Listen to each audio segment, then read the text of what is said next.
Welcome to this week's episode of The Enterprising Agent. I have an amazing guest for y'all this week.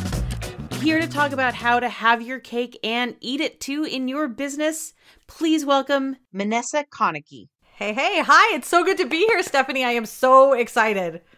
I thank you so much for coming on the podcast. For all of our listeners, we had a chance to chat a couple weeks ago, Minessa and myself. And when I finished chatting with her, I was like, oh man, we should have saved it all for the podcast. So hopefully we're going to recapture that magic a little bit because we were getting into it. So if that's what we were able to dig into in our little 20-minute conversation, I'm really excited for where this episode is going to go. So I want folks to learn a little bit about you. Talk to me about your history in business, in the business world. Oh my gosh. Well, so I've had actually a couple of different types of experiences in the business world. I worked in biotech for a while. I've worked in research. I actually worked as a grants manager for a really, really long time at the Harvard hospitals. And one of the things that I learned there was actually how to manage a lot of small businesses at once. Because what a lot of people don't know is that little research departments are all like their own little businesses. So I learned how to run businesses from there. And then I actually jumped into direct sales for a while and realized that even though direct sales was really fun, I really wanted more independence. I wanted more independence and I wanted to have more control over my business. And so I decided, you know what, I'm going to venture out on my own and I'm going to start a coaching business, because one of the things that I learned over the course of my various places in terms of business management is that we teach a lot of people a lot of the tactics in terms of, here, you got to do email, here, you got to do, chatbots, and here you got to have Facebook. We teach people a lot about the actual day-to-day doing things in business, but what we really don't talk about a lot is like how to think like a business owner and what some of those fundamental mindset ideas are. And I was like, you know what? It doesn't matter where I have been, whether I've been in Harvard, whether I've been in direct sales, whether I've been in biotech, small business, boutiques, it doesn't matter. The problem is always the same. It comes down to your mindset and your approach. So I got really, really excited about running a business on that. I've been doing that for, it feels like forever now, but I think it's only been about 5 years. Can you think of the moment or maybe something that happened that gave you that light bulb moment of, man, we teach, like you said, we teach the fundamentals. We teach the how to do it, but we don't teach the why. We don't teach that critical thinking. Was there an experience that you had that created that light bulb moment for yourself? I think it was a lot of repeated experiences, because like what happened was I found myself repeatedly saying like, okay, I'm doing this thing and it's not working for me and it's working for this other person and we're doing the exact same things. And like when you see enough people mimicking behaviors and we're all doing the exact same thing and you see that the results are inconsistent, then that means that it's not the behaviors. There's something else that's causing that success. And so I was like, all right, I need to figure this out, because I suddenly realized after having bashed it almost feels like running into a wall like 300 times. Yep. And after like the 300th time, I was like, you know what? I was like, if this was an actual wall, I would have probably tried to find another way out. And so I was like, well, maybe I should look in a different direction. And that's when I started to really realize that the approach is it's before you even start talking about your tactics, it's your approach. Talk to me a bit about how you used what you learned. Again, this aha moment of it's not necessarily the tactics, it's the approach. How are you applying that to your coaching business? Oh, dude, that's such a good question, because it's really hard when you think about like when you have the idea, right? Because how many of us have these great ideas and we're like, oh, this is amazing. But then operationalizing it is like, how do you actually do the thing? So it was actually first, it was really hard because I had to first accept that I had brought a lot of preconceived notions about business with me into adulthood, and I needed to deprogram myself off of those things. So I think the very first thing for me was recognizing what things I was doing in business that I was doing just because someone told me, or just because.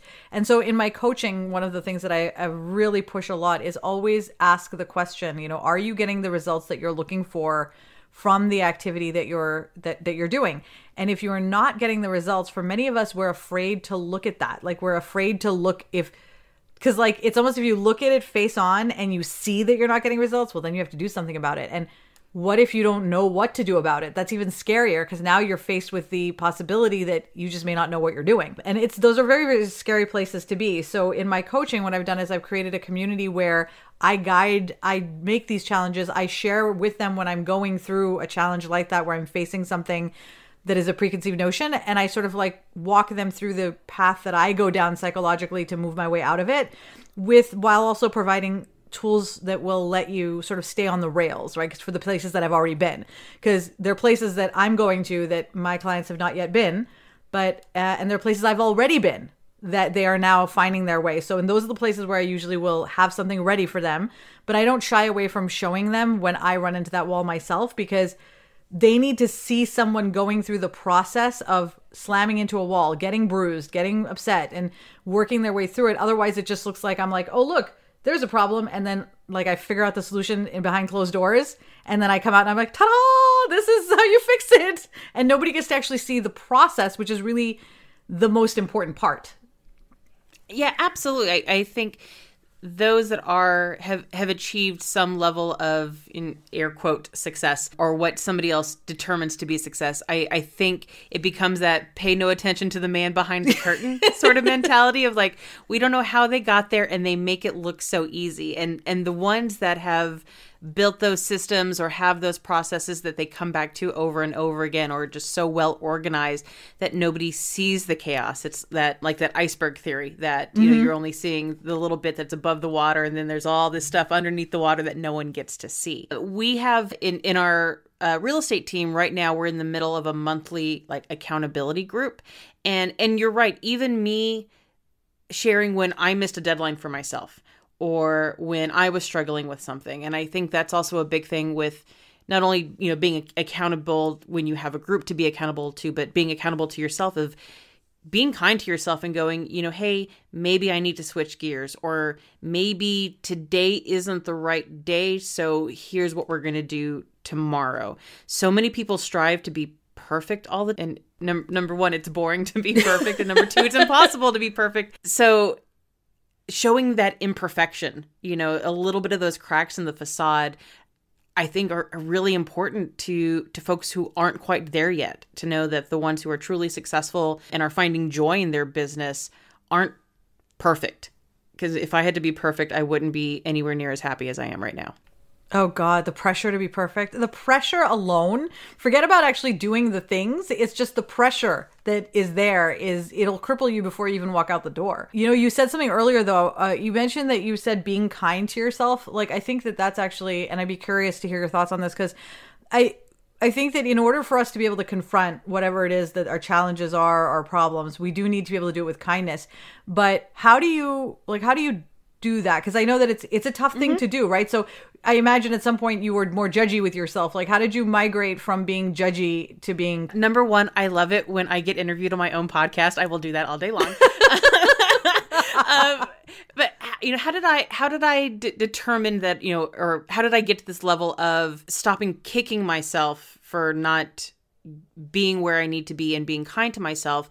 And when I dialed it back and didn't focus on the end result, but focused on the steps along the way, and go, I just need to get from A to B right now. I'm not worried about what Z is going to look like. And if I don't quite make it to Z, or I've got to take this fork in the road, I can still look back and go, okay, I still did A, B, C, D, E, F, G, and did so in the way that I felt was going to be best for my business, or the way that I was coached, or whatever that strategy was going to be. Is celebrating those little successes along the way, I think, is how you learn to not focus on the fact that the finish line was different than what you expected it to be, or the finish line isn't quite there when you expected it to be, because you've patted yourself on the back for the strides that you made along the way. Dude, there were so many awesome things in there. Like, I loved what you said about the finish line not being where you thought it was going to be, or like when you thought it was going to be. Because I think those are the things we beat ourselves up the most over, is the when and the where. Because I don't know if, you know, like one of the things that I found most interesting actually in listening to your podcast was how we come from different worlds, but like you were like my soul sister. I'm like listening to you talk about it, I'm like, my God, these are the same problems. We all run into these same issues, right? one of the things that you mentioned was how the finish lines move. They're not where you thought they'd be or when you thought they would be. I love that you talked about the focusing on the steps in between and the milestones, because I think one of the biggest issues that we definitely see in the industries that I've worked in is that we're so goal oriented that we're always keeping our eye on the goal. So we're looking way out into the distance while we're doing our day-to-day tasks. And I think what I've actually had a lot of trouble articulating this, and I still struggle with it, is this idea that there's a time and a place for looking at that bigger goal in the distance. But once you've sort of sat down and said, okay, that's where I'm trying to head to, I want to run a business, in 5 countries, or I want to help women who struggle with depression or whatever it is, right?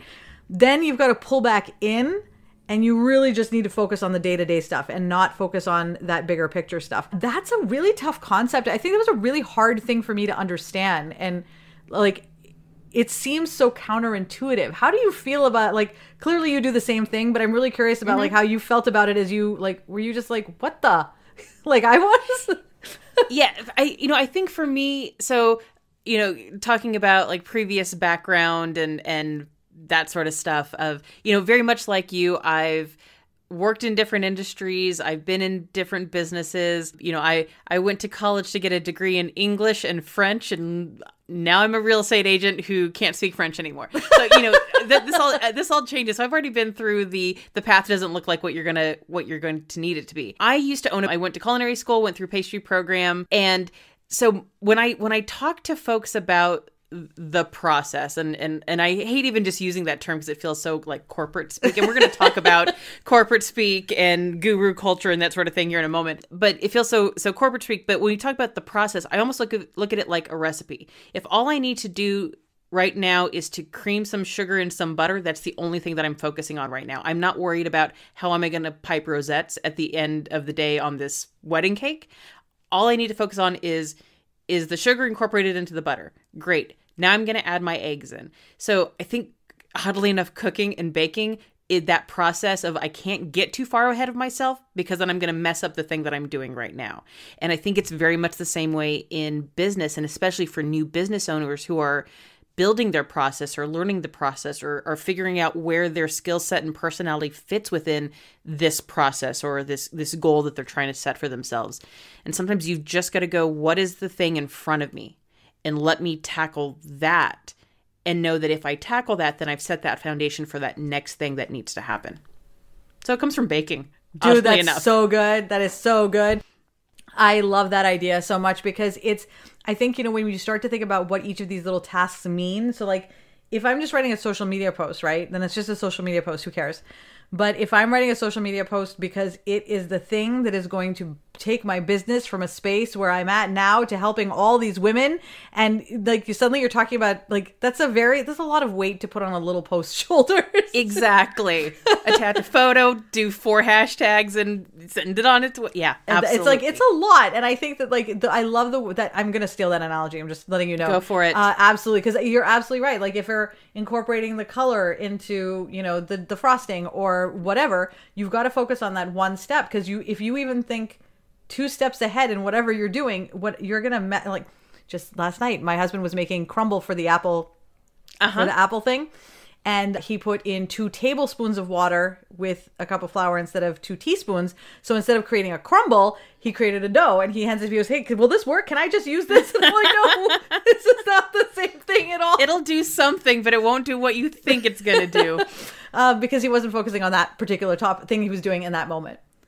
Being able to, again, just really drill down to focusing on that moment, I think also makes us more efficient. I did an exercise with one of my training groups, 2 weeks ago. Man, I should probably record a little YouTube video on it, on multitasking. And multitasking being a time killer. We all think that we're great at it, and none of us are. It's the worst. Literally, oh my God. Mozart is the only composer who wrote multiple works at the same time. There is no other artist, composer who he's everyone else puts their stuff away before they pick up something new. None of us are Mozart. I hate to break it to you. What? I'm what not. Are you saying, Stephanie? I am not the Mozart of real estate, and no one listening is either, as much as we try to pretend that we are. But we did a little exercise, wrote out a very simple sentence, like a 19-letter sentence, and then the numbers 1 through 19 underneath. So I had everybody do it, and it took, on average, anywhere between maybe 20, 30 seconds for everyone to write out that sentence and then write 1 through 19 below it. And then I had them write one of the letters, then one of the numbers, then one of the letters, then one of the numbers. So basically, simulating multitasking. And it went from 20 to 30 seconds to anywhere between 45. I stopped it at 60, and there were still some folks who were still like working on it. So just as a skill set of avoiding those like distractions or thinking of like, I've got to do 10 things at once. Well, it ends up taking us 20 times as long to do 10 things at once. And when you give yourself permission to just uniquely focus on that task at hand, one, you learn more from it, and two, you get it done in half the time than if you try to think about all the other things and obsess about all the other things.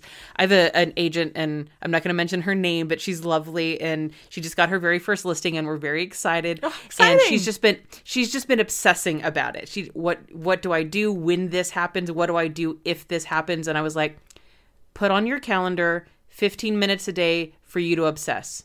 But when that 15 minutes is over, you got to stop it. So that's also kind of, that idea of being kind to yourself, that we can't be perfect. There are times where we're going to be stressed, but even going, this is my time to rage out. This is my time to stress. This is my time to just get in my head and think all of those wild thoughts of what if the sky starts falling.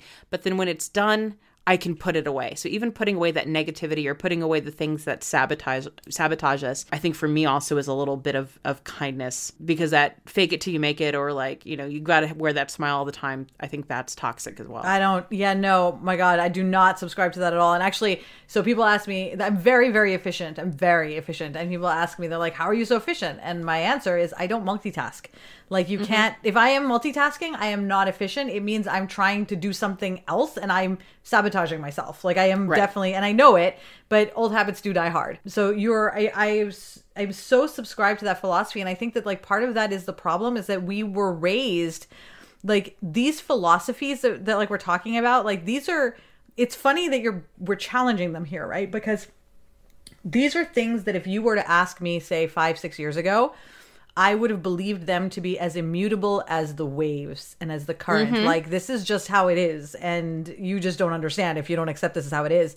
And I think that, like, it's not until you realize that, well, this is not how it is, right? And when suddenly you realize, well, whoa, okay, wait a minute. If this isn't how it is, then does that mean I can try anything? Which opens up the world, which is incredible. But that, I think, is really where a lot of these changes started in business and in life. And you were talking about how she gets that time to, and to vent.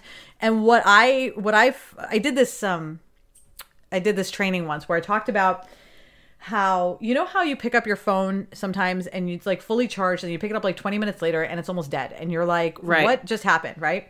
And you look at your phone and you discover that, there's like these apps this app that's open that's draining your battery. And what I found is that when you have these things that are holding on to, I got to remember to do this, I got to do that, I'm upset about this, I'm worried about that, all these what ifs that many people think are them planning for, I'm being prepared, which that's not actually what you're doing. Pacifying, because what you're really doing is self-soothing. It makes you feel it's a very self-soothing activity to go down the what if ritual. Uh-huh. And what ends up happening is that every single item that you keep in your brain that way is, well, I call it a hornet, but it effectively it's like buzzing by your ear, but it's effectively like taking a kettlebell and attaching it to some of your hair in the back, right? And every time you have one more thing that you're adding on that you're worrying about or thinking about or adding to this stuff that you're doing and you're multitasking, you're just adding more kettlebells to the back of your hair, which at some point, if you're going to try to walk forward, you're literally lugging all of that with you. So you're going to get tired more often, faster. You're going to think your entire being goes down a notch as a result of that. And the problem, and you and I talked about this when we were getting to know each other a little bit, is that people don't tend to question these belief systems, and the very belief systems that they're using to hold themselves to be successful are the things that tend to sabotage us in our businesses, which is that's tough. Like, I'm glad we have podcasts like yours to help sort of like, what's the word? Shake that up, because the truth is that you can be more efficient, you can be more effective, and you can literally have your cake and eat it with business. Like, you can have exactly what you want in business, but you have to give up something that most people do not want to give up, and that is their belief system. And I think this is a nice little segue because, I was talking to somebody about, the fact that, my joy in real estate is agent development, agent coaching, agent training, but just naturally, and I think we talked about this a little bit of like having that aversion to what most folks think of as a corporate coach or a corporate trainer. We don't necessarily have to mention names if we don't want to, but there are some very big players, primarily male, in the business sphere who make a lot of money telling people why they are wrong in their approach to business and that the answer is you're just not doing enough. And so I've been having a lot of this, like kind of checking myself, almost like the, am I the drama sort of thing? Am I, feeding into this kind of thing? So I want to just kind of riff a little bit or talk a little bit about, how you try to set yourself apart from what a lot of people perceive corporate coaches or business coaches to be, and also your opinion on the landscape of business coaches in the world today. Oh, dude, you've like opened up my favorite Pandora's box. So we're about to get canceled. Okay. I see, because like you and I talked about, we both feel so passionately about this because like, what actually one of the things that got me started in coaching in the first place was that I started to observe tools of coaching being used as weapons against especially women. And the way that manifests is in, you said earlier, you're not working hard enough. It's you must be doing something wrong, right? And so you might be hearing it from you, like from your own internal voice, or you see somebody like, one of the big coaches out there who, always live, always posting things saying you got to work harder, stay up late, basically the philosophy that if you don't work all the time, then you're not, this is the philosophy that they subscribe to. It's the philosophy that your dedication to your business and the indication of your success is a direct result of how much time you spend on your business. So that means that in order for you to be successful, you just need to put in more time. So the person who's going to be the most successful is going to be the person who's able to work 24 hours as opposed to, say, the person who's going to be able to work 4 or 5. Right. So by default, that puts a mother at the bottom of the ladder because the mother is always going to be responsible for taking care of the kids and like in a lot of and they have in the house and so many other responsibilities. And so now you have a coach who will say, well, I understand that you have all these things going on. Feed your kids mac and cheese. It doesn't matter. And like they're asking you to sacrifice the very things that you like. And when most of us start our businesses, we don't start them so that you can feed your kids mac. And I don't have any kids, but I work with a lot of moms. And I started my business to be with my dogs. I love my dogs. Yeah. I'm a crazy dog person, like whatever, right? Whatever your reason was, it wasn't so that you could work 24 hours a day. Nobody starts a business saying that they want to work 24 hours a day. And I think that this is really unhealthy because it's creating a belief system that basically puts a very huge portion of the population at a immediate disadvantage because they are just being told you are at a disadvantage because this is how you're starting. And so having watched this happen, and I've worked with thousands of women at this point and brilliant women, skills from all over the place, like so talented. And the only problems that they actually have are that their self-esteem is in the toilet because they've been through the ringer trying to run a business where they are being told that it's always them. And so the way that I set myself apart is I work almost exclusively with people who have chronic illness or some sort of a limiting factor in their life. They're caregivers for people with chronic illness. I have fibromyalgia, IBS, chronic migraine. I collect chronic illnesses like they were going on. We've got all the letters on your medical record. Gotta catch them all. It's like... So then I've got my own mental illnesses, anxiety, depression, blah, blah. Like, so there's on my website, I talk about all of them, but I work with these people and I work specifically also because these are the people who are never going to feel like winners if they subscribe to the philosophy that automatically puts them in a deficit. And no one should start feeling like, imagine if you went to school, right? Your first day of school and you walk in and your teacher says, well, you're an idiot. You're gonna automatically be probably about 4 to 5 months behind everybody else. So I'm just letting you know that at the outset, right? Have fun. Like, You would never do that to a child. God, No. my heart broke for me when I said, I said just now when I said that, and that never even happened to me. It's like, I want to punch that teacher in the face and they don't even exist. I know, right? This is like a fake teacher, and you're like, God, what's wrong with you? But that's how I just want to take a minute for your listeners to really fully appreciate that. Is that's what you experience. Like, that's exactly what you experience when you often go looking for coaches. And I think that's why it's so important what you do, Stephanie. When I found your podcast, I could not get on your podcast fast enough. Like, I loved you so much, and everything that and the people that you've had on, so brilliant. Oh my God, so brilliant. That these are the kinds of things that will help to change that. Sorry, I totally got on my soapbox because I feel so strongly like it's just, it saves me from having to do it. I'm still going to do it, but it saves me from having to do it. So to show, long story short, I find hustle culture to be appalling. And I think that you can have a business and a life. Like, I am currently 44 years old and I'm literally living my dream life. And I've helped a lot of other people live their dream lives. And you don't actually have to do it with me. It really just starts with letting go of the way that you think things are supposed to be, or like it should be. Once you let go of that, it's amazing what's possible. And I think, you mentioned that, again, we don't necessarily have to name names, but I'm sure people can figure it out. There's 3 or 4 big players. There's some who have letters at the end of their last name, Exactly. Like... very tall people, that their business is almost built off of how far can I tear this person down so that they spend more money so I can continue to tear them down. And then it's almost like dangling this like carrot at the end of, I will teach you how to be better, but I've got to like break you before I rebuild you. And that's so appalling. If the product is how broken can we make you?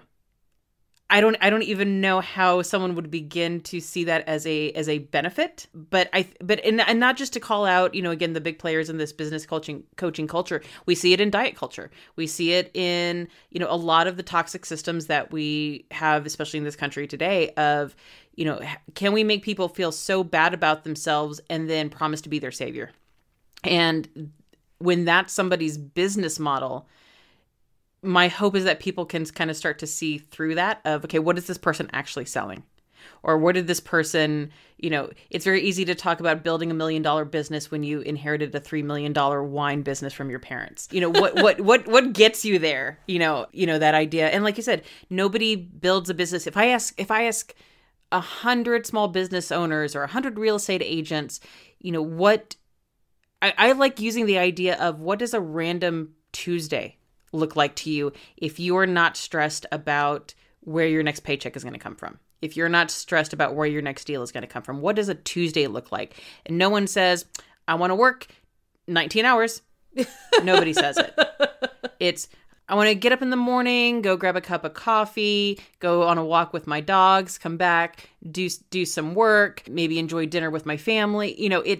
It's all of these things that are truly important to us as human beings, as these animals that want to be surrounded by people and want to be surrounded by serenity and don't respond well to increases in cortisone levels, just the biology of what it means to be a human. And we're trying to train ourselves to do what is the antithesis of what it means to be human. And that is, and if there's anything that I can do to kind of go, no, I don't want you working 50 hours a week. And I'm never going to tell you, well, the reason that why you're not successful is because you didn't do 10 extra hours of the thing that wasn't working for you in the first place.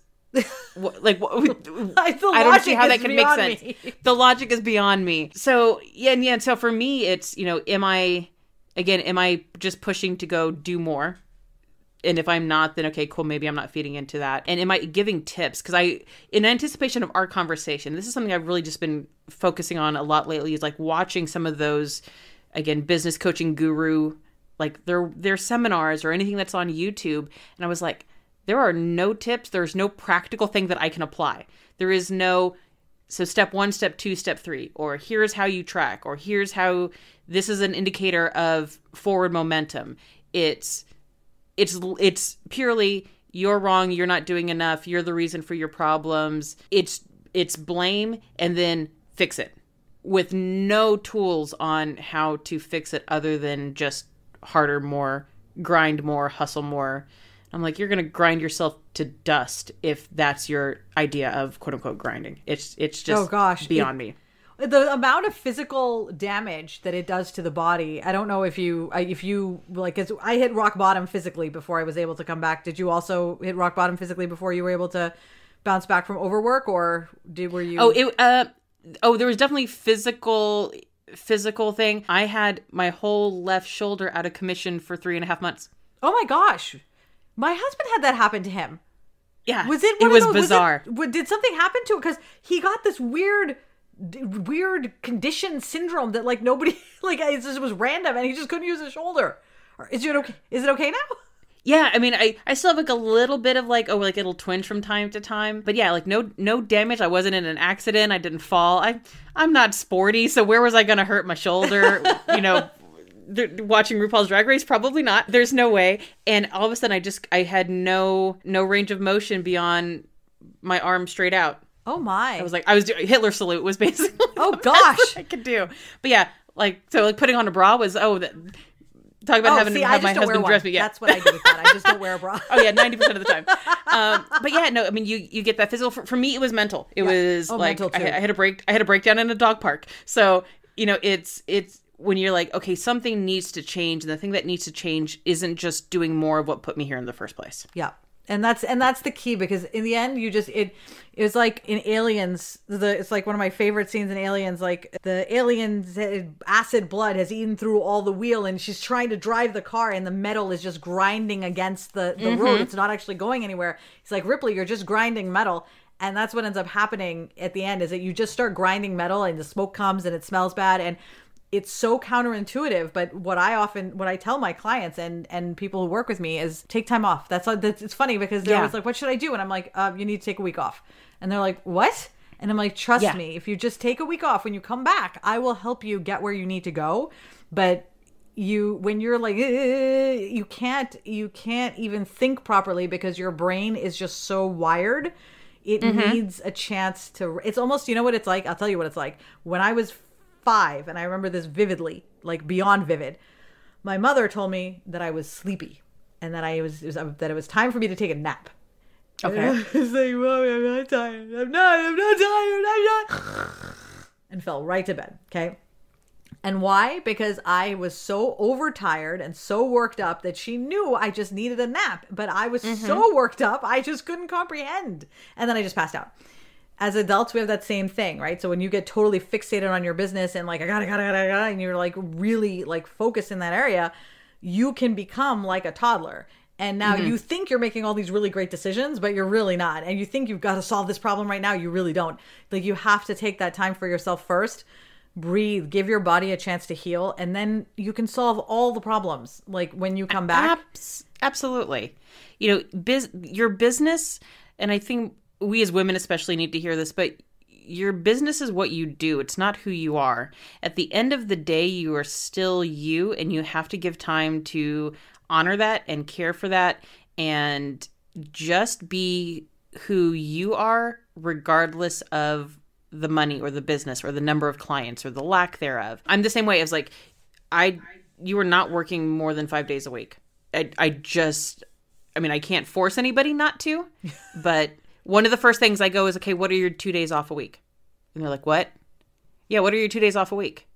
Well, I'm going to technically Sunday and maybe Wednesday, but I'll probably work a couple hours. Like, no, like I want where you don't even open your laptop. Unless somebody's house is literally on fire, what are the 2 days that you just kind of shut down, that your doors are locked? And it's really important to be able to compartmentalize that. And, for those of us who are in sales, real estate or mortgages or insurance, where our paycheck is directly connected to that individual transaction, it can be scary for a new agent because they're like, well, what if that is the one time that somebody needs me or wants me? Or what if that's the only day my clients can go see a house? And again, it comes back to that, like fixating on the what if. Okay, if the what if happens, okay, we can deal with it at that time. But if you're setting yourself open to just accept all the what ifs, you're not finding finding solutions for the what if problems. Hey, I've got this one client who's coming in. The only day that they're going to be in town is Saturday. Cool. Do you have clients every weekend coming in from out of town and Saturday is the day? Cool. Then maybe Saturday isn't the day to take off. So take off on a Tuesday when nobody's going to be coming into town. Yep.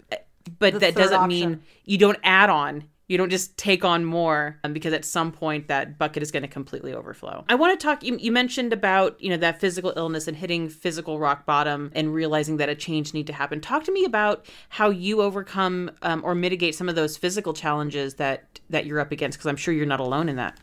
Oh, dude, it's tough. So I have fibromyalgia, and when I have a flare, it's like bad. And I have my PMS has gotten so bad. I can't even work anymore, like during the few days of my period. So it's like, I tend to be, I'm not the healthiest person on the planet. My genes are not super awesome that way. Mom and dad. It's like, it is what it is, right? But so for me, it took me a while to first at least get to the point where I was willing to even consider taking care of myself, and I actually had to hit rock bottom for that. So what I do for me now, it's one is I got to have a routine, which is why moving into this new house was so hard for me, because I didn't have a routine for 3 months, and not having a routine, everything just fell. Like, I don't eat well, I don't sleep well, like it just everything. And then when you're not doing that, it's your foundation is suffering. So the first is that I need a routine of some. My morning routine is sacrosanct. It's just, I got to do the meditation and eat healthy breakfast, that kind of. The second is my diet is really important. So I found that, and this is new for me. So this is tough because it's new.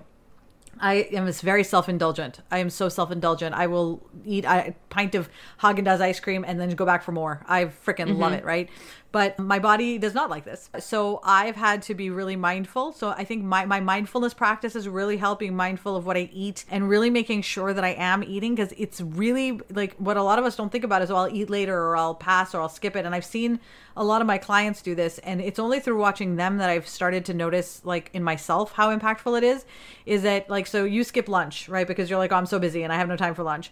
Then everything that you do for 4 hours after that is just going to slowly and consistently get worse and worse and worse. And your body will slowly start to deteriorate, and you are slowly eating away at you, right? At you. And like you said earlier, Stephanie, you are still you when you're not in, like, you got to take care of yourself first, because I guarantee to you that when you're laying on your deathbed, you're not gonna be like, oh man, I wish I worked some more, right? Like, nobody says that, but you may have been like, man, I wish I ate more ice cream. No, that's not true. So okay. always more ice cream. Always more ice cream. I wish I had ice cream once more. Put that on my headstone. There you go. But I take care of myself, like, as best as I can in terms of that. The other thing is when I feel like, so if I don't work. I have certain things where I'm just like, this is my switch. It is an automatic pass, because I know that I, like, whatever I do. And I actually learned this when I was at the Beth Israel. I used to do grant management, and I would work through my migraines. And then 3 months later, and I'd look at all my finances and I look at it and I'm like, wait a minute. I was like, what are all these mistakes? And was very good at my job, but I was making mistakes, and I couldn't understand how this was happening, because like, these just aren't the kinds of mistakes I would make. And I started to realize it was because I was working when I was having a migraine. So I started doing some experiments, and I realized I was wasting time, because I was just going to have to go back and redo all this work again later. Yeah. So I think the key thing for people who suffer from chronic illness, and I tell this to all of my clients, is don't try to push through it. This is not a race. And you will lose the race if you push through it. I guarantee it. You will lose the race, even if it was a race.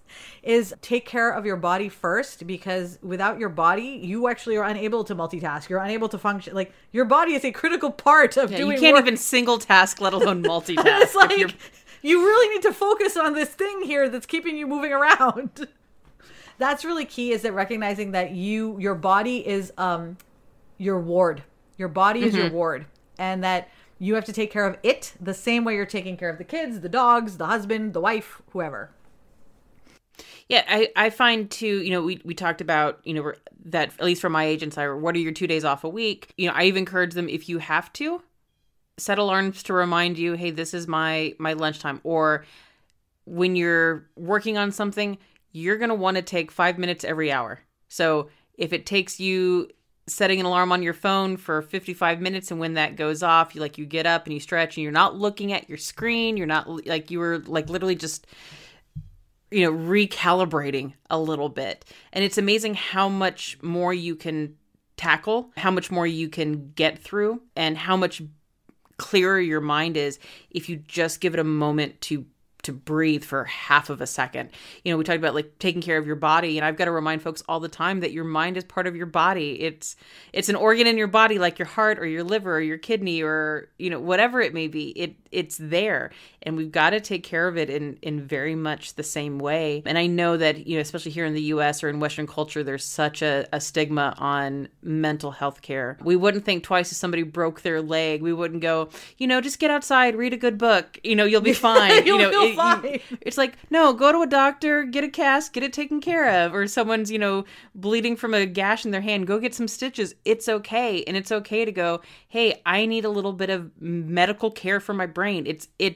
I think the more that we get away from that stigma, a couple things happen. One, we're able to recognize when, you know, we need to pivot or change the approach. It makes us less susceptible to those folks who feed off of breaking us down. Because if we're already breaking ourselves down, how much more open are we to those who are echoing what we're already doing to ourselves? So, you know, if we can go, nope, my mental well-being is very important. The moment goes, well, the problem is you. And you can go like, no, it's not, because I'm getting right up here. And I think we miss out a lot on just taking care of that brain space, because just as importantly as our body, if I'm a functioning head, I can probably still make phone calls if I need to, but I need that, no matter what, I need that brain to work at peak efficiency and be excited to do work that next day or that next week, or, you know, whatever the case may be. I need to be able to be ready to go to tackle that next task versus coming in sluggish because it's overworked and under cared for.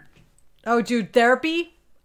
I love therapy. I was actually I had therapy at 8:00 this morning because I didn't want to miss this week. I was telling my therapist, because we were talking about how I think that business owners should all have therapists. I think it should be a requirement, like have a coach and have a therapist, because it's not just about, like, a lot of people I think therapy is for people who are broken. And I'm like, no, therapy is for people who are fixed. Like, I'm fixed. I don't think broken or fixed is a thing, but like, let's just go with it, right?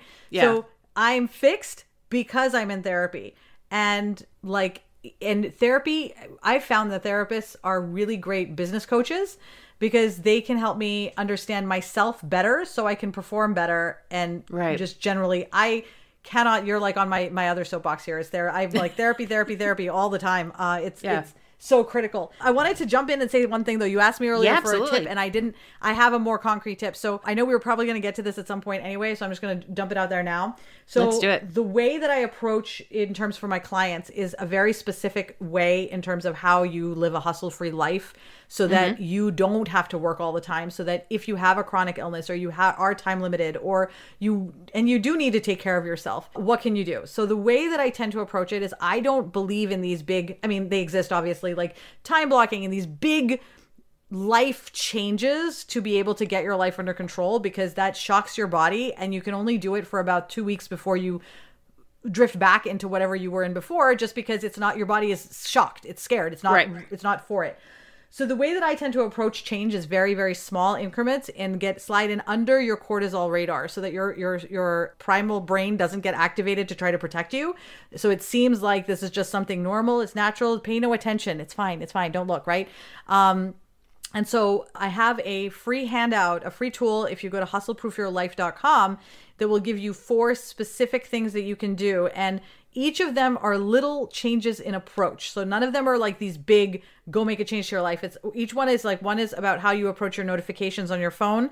The other is how you approach your emails, how you manage your emails in general, how you deal with your Facebook groups and your social media, like how does that act in your life? And then lastly, the boundaries that you set in your life. And that one actually has some no scripts in with it, because boundaries are really critical towards protecting yourself and having a successful business. One of the things that I found, and we could probably do a whole podcast just on this, is that a lot of the times that we find ourselves overworking is because we let people during the day interfere with our time boundaries. So I'm sitting here and I'm working, and then you're like, hey, do you have a minute?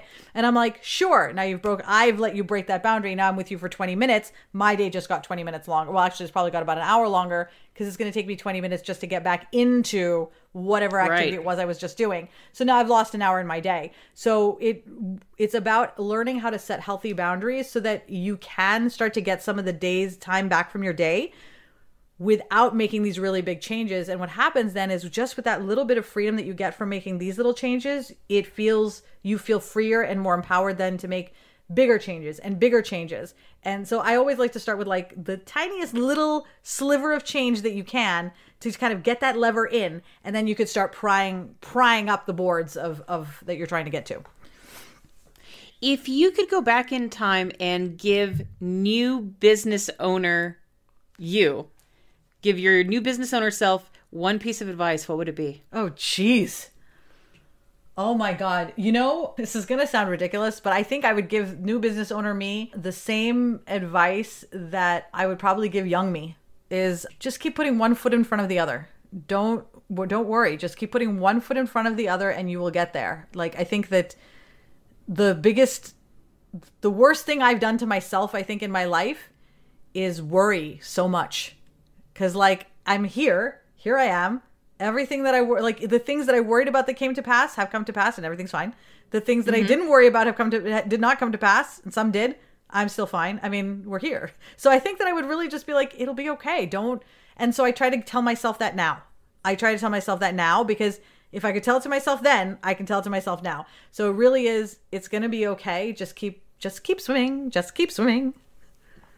Fantastic. I think that's beautiful. Well, where can people find you, Minessa? They can find me on social media. So you can find me on Facebook at Minessa.com. So that will take you straight to my Facebook page. And then you'll be able to find everything you need from me there. My hustle-proof stuff. You can message me there, whatever you'd like. Minessa.com. Minessa.com. Perfect. And we'll put all of that down in the show notes. Minessa Konecky, thank you so much for joining us on The Enterprising Agent. Dude, thank you so much for having me. I am so excited. Thanks for listening to this week's episode of The Enterprising Agent. You can follow us on Facebook and Instagram at The Enterprising Agent. Visit our YouTube channel at youtube.com/The Enterprising Agent. Want to get a hold of me? Email me at enterprisingagent@gmail.com. And don't forget to visit our website at theenterprisingagent.com, where you can find a bunch of free realtor resources to help build your business, information on how to receive coaching and work with us, and a whole lot more. For The Enterprising Agent, this is Stephanie Stone Robb. Now go out and tackle your day.